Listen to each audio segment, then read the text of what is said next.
بسم الله الرحمن الرحيم اللهم صل على سيدنا ومولانا محمد وعلى ال سيدنا ومولانا محمد رب زدنا علما رب خاجه نو برون سبق کې دا خبره کړې و چې لکه د امام د پاره دا خبره ضروري ده چې دا به د قریش نه د قریش نه علاوه ولا بل چا نه بني هاشم او بنو عباس نه کېدل دا ضروري نه دي خو صرف د قریش نه کېدل ضروري بل دا هم ویل شو چې دې لپاره دا شرط نه دی چې دا امام دا به معصوم بوي او د عصمت په باره کې خبره اتر کړو چې د عصمت د دې معتزله څنګه تعریف کړل او ماتوریدیو څنګه تعریف کړل او بل دا شرط ولوم نشته چې دا په ټوله زمانه کې ټول نه افضل او غوره بوي خدا شرط ولره نن سبق کې هغه شرایط بیانې کم چې د امام د پاره داغي کېدل ضروری دي نو درې شرایط دي یو شرط دا دی چې د تبا ولایت کامله حاصل وي او ولایت کامله دا په پنځو طریقو باندې مطلب دی مسلمان وي آزاد بوي نارینه بوي عاقل بوي بالغ بوي او دویم دا چې ته به دا غلبه حاصله وي چې د خلکو باندې هغه احکامات نه دا لازم کی دغه دا امامت د لپاره غلبه نه دا ضروری ده او بل چې ته به شریعت د احکام او علمي چې هغه نافذ کی دا وایي به زما کې ويشترطو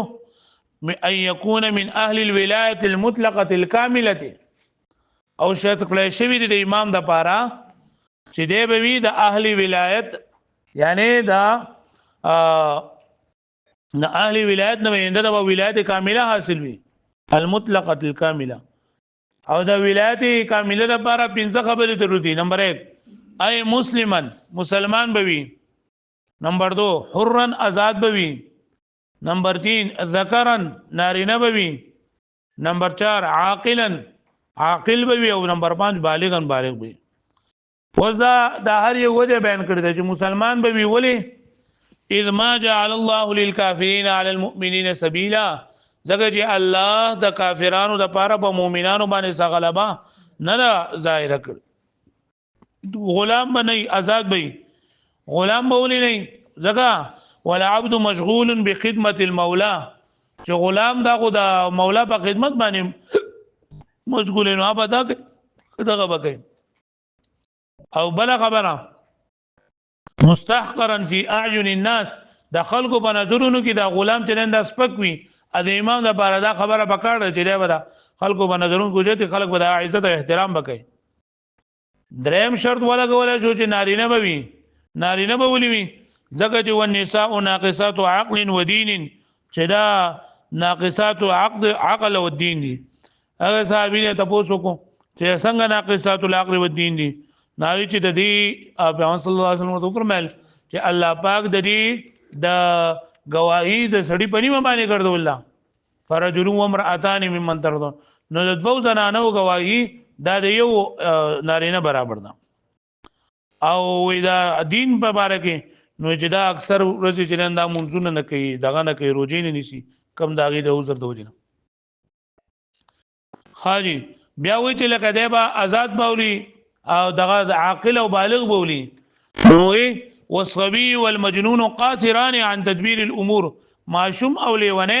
د قاصر وی د کارونو د تدبیر کولنه چې هغه د حکومت کار سمبالول نشي وتصرف في مصالح الجمهور او د تصرف کولنه په مصالح د جمهور کې سائسا معنا منتظم بوي اي مالکا للتصرف چې مالک وي د تصرف فی امور المسلمین په مسلمانانو په کارونو کې بقوت رأيه ورؤيته با د خپل رائے د قوت د قویوال مضبوطوالي د وجنه ورؤيته او د فکری قوت د وجنه ومعونه بأسه وشوکته او د خپل دبدبه او د شوکت د وجنه مطلب دا کنه چې د په احکامو نافذ کولو باندې بقادر قدرت به لري او د روب او د دباو شان شوکت دا به وي او دریم شرط قادرا بعلمه وعدله چې د په قدرت لري په علم قادرا بعلمه وعدله چې په علم او په انصاف سره بره پوي او شریعت په احکاماتو باندې بره پوي وکفایته وشجاعته على تنفيذ الاحکام با احکامات نافذ کول باندې وحفظ حدود دار الاسلام او د دار الاسلام د حدود د حفاظت لپاره چې د اسلامي مملکت کم باندران دي او کم دغه حدود چې دغه حفاظت وشي چې کافران دا روان وړي و انصاف المظلوم من الظالم ادارنګ مظلوم ته انصاف ورکړي د ظالم نه اذ الاخلال بهذه الامور مخل بالغرض من نسب الامام ځکه بدی کارونه کې خلل پیدا شي کبدی کارونه کې بګړاو پیدا شي نو دا به د امام د جوړېدو دغه غرض کې به دا مخل شي دا پوه شئ ها ولا ينعزل الامام بالفسق دی ونا دا وی چې لکه امام به د فسق د ودینه د گمراهۍ د ودینه کاغه کار کوو داغي د ودینه ما د الله تعالی د طاعت نه او اوټ کار کوو نو دې پای باندې امامت نه معذول کیږي داغي لپاره دوه دلیل ذکر کړی دي یو دلیل خدا دی چې د خلفای راشدون نو رسول ډیر شی ظالمان بادشاہان چې انده تیر شوی دي چې هغه بل الله تعالی احکامات انده باندې پورا کول سره دلیل خلکو چې نه هغه داغه خلاف خبر اتر نه کړي او داغه اطاعت کړي او دویم دا چې لکه عصمت د امامت لپاره شرط نه لري عصمت د امامت لپاره شرط نه لري چې ابتداء شرط نه نو بقان بس شرط شي ولا ينعزل الامام بالفسق او نبا معذولگی امام په فسق سره اي الخروج عن طاعه الله تعالی یعنی د الله تعالی طاعت نه دوتل والجور او د ظلم یعنی د ظلم په ذریعه سره او د فسق په ذریعه سره با د امام د امامتین نه معذولگی دغه مشرین اي ظلم على عباد الله جوړ مراد سره ظلم د الله تعالی په بندګانو باندې لانه قد ظهر الفسق ذکر فسق ظاهر شوی دی وانتشر الجور او خور شوی دی ظلم من الائمه والامراء د مشران او امراونا امامان بعد الخلفاء الراشدين والسلف كانوا ينقادون لهم او سلف یعنی مشران د دوی تابعداري کړی دا د دوی ظلم او د ارث باوجود ويقيمون الجمعه والاعياد باذنهم او د جمعه او د اختنونو منځونه د دوی په حکم باندې قائم کړی دي ولا يرون الخروج عليه موضوع ندي راي نه ورکړي د وتلو باغی باندې او دویم دلیل ولان العصمه ليست بشرط الامامه ابتداء وبقاء اولى واذا عصمت د امامت لپاره شرط نه ابتداء نو بقاء بس څنګه شرط شي خاجي وز امام شافعي رحمت الله عليه فرمایي کنه وعلي شافعي رحمت الله عليه ان الامام ينعزل بالفسق والفجور چې دا امام با د فسق او د فجور په ذریعه سره با په دې سره به معذول کیږي وکذا كل قاضي وامير او دا رنګ هر قاضي او هر امیر چې پای کې فسق راغی فجور پکې راغی نو دې بدل کیږي واصل المساله دې نه دا وای چې لکه د امام شافعي رحمت الله عليه او د منغه احناف د امام ابو حنیفه رحمت الله علیه د دې اختلاف ته اشاره ده یا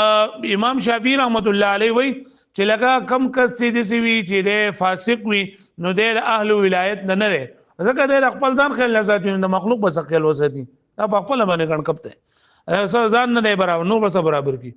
امام ابو حنیفه رحمت الله علیه فرمایي چې لکه د اهل ولایت نه لري لکه یو پلار دی او فاسق دی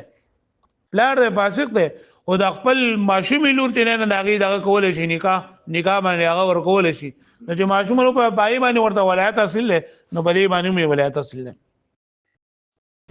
واصل المساله اصل مساله ان الفاسق ليس من اهل الولايه عند الشافعي رحمه الله تعالى الامام شافعي رحمه الله عليه من فاسق د اهل الولايات نه نه لانه لا ينظر لنفسه فكيف ينظر لغيره دغه خپل ځان خیال نه ساتي خپل ځان ته نه ګوري نور ته بسوري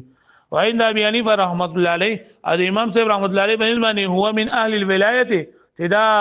دغه فاسق د ولایت نه حتى يصح للاب الفاسق تزويج ابنته الصغيره زګه چې صحیح ده د فاسق پلار د پاره د خپل ماشوم لور نکاح ورکول باب نکاح باندې ورکول مطلب نتی تا پلار ته لکه عام پلار ته چې څنګه په بچی باندې ولایت د نکاح حاصل له دغه شانتي فاسق پلار ته هم حاصل له والمستور في كتب الشافعيه رحمهم الله تعالى او دا شوافی او په کتابونو کې دالي کړی شوی دي چې ان القاضي ينعزل بالفسق بخلاف الامام چې قاضي په فسق سره معزول کولای کیږي امام باندې معزول کولای کیږي والفرق ان او فرق پکې ویل دی کنه وای کا قاضي ته معزول کې جوړونه سره نه کیږي او که امام دې معزول کو جو دا کم خلک دی بس را پاتې او دا افراط تفریط بروغ شي څوک به اسلام آباد ته جو څوک به ست جو څوک به ست دی والمستور في كتب الشافعيه ان القاضي ينعزل بالفسق باستخلاف الامام بخلاف الامامنا والفرق او فرق دار ان في انعزاله چې د په معزول کولو کې او وجوب نسب غیره او د په ځمانه بل مقرر کول اثاره الفتنه دا د فتنې راپورته کول دي لما له من الشوکه د یا د لپاره شوکت او د لپاره طاقت او قوت اصل ویل امام د لپاره بخلاف القاضي په خلاف د قاضي نه. وفي روایت النوادر او په روایت د نوادر کې یو ګور تاسو په فقه په کتابونو کې ویلي چې یو د ظاهر روایت وی او یو نوادر وی. نوادر نو ظاهر روایت هغه ته ویلېږي کم چې د پشپغو کتابونو کې ذکر وی مبسوط جامع صغیر جامع کبیر سیر صغیر سیر کبیر او زیادات د شپږ کتابونه په دې کې چې کوم روایت ذکر وي نو دې ته ویل کېږي ظاهر الروایت. شپږ کتابونه دي مبسوط جامع صغیر جامع الکبیر سیر صغیر او سیر کبیر او زیادات. په دې شپږو کې چې کوم قول ذکر وي نه ته ویل کېږي ظاهر الروایت. د دې نه علاوه چې په نورو کتابونو کې ذکر وي غیر مشهور روایت د نوادر ویل کېږي. نوادر لکه نوادر ابن سماع او نوادر ابن رستم. نو په روایت د نوادر کې دي عن العلماء الثلاثه علماء 30 مراد حضرت امام اعظم ابو حنیفه رحمت الله علیه حضرت امام ابو یوسف رحمت الله علیه او حضرت امام محمد رحمت الله علیه دوی انه لا يجوز قضاء الفاسق چې د فاسق فیصله چرنده جایز نه ده. وقال بعض المشايخ او بعض مشايخ ویلي اذا قلد الفاسق ابتداء يصح وای کچرتا د فاسق تقلید وکړل شي ابتداء نو دا صحیح دی ولو قلد او کچرته تقلید وکړل شو هو عدل په داسې حال کې چې عادل یا نازل بالفسق بیا په فسق سره معذول مطلب الاول دغه بیا ورسره خراب شو نو دی به معذول کیږي لان المقلد اعتمد على عدالته دغه دی مقلد دا اعتماد کړی دی په خپل عدالت باندې فلم ير د په عدالت باندې فلم يرد بقضائه بدونها نو دی نه رضا دغه په فیصله باندې بغیر د عدالت نه یعنی مطلب کا عدالت به ختم شو نو دی بیا دغه نشي کوله. وفي فتاوى قاضي خان او قضاء فتاوى قاضي خان کې دا لیکل دي اجمعوا چې اجماع مقرر کړل شوی دا على انه اذا ارتشى چې کوم یو کس رشوت واغستو نو لا ينفذ قضاؤه في مرتشى نو په کومه فیصله کې چې دا رشوت اغستلې د فیصله وبای کې نه نافذ کیږي لکه پوه شو مې معنی ځکه دا چې د رشوت واغستو نه مطلب دا دی چې اوس پرې کې غیر دا فیصله کوي. وانه اذا اخذ القضاء قاضي القضاء بالرشوه لا يصير قاضيا او کله چې قاضي واغستو په خپل فیصله پر رشوت سره نو د قاضي ونه ګرځیدو ولو قضا کله فیصله کړی و نو لا ينفذ قضاء دا قضا به دا فیصله منافذ کولای کیږي نو هغه پوه شو به نه معنی پوره ده واړو شوی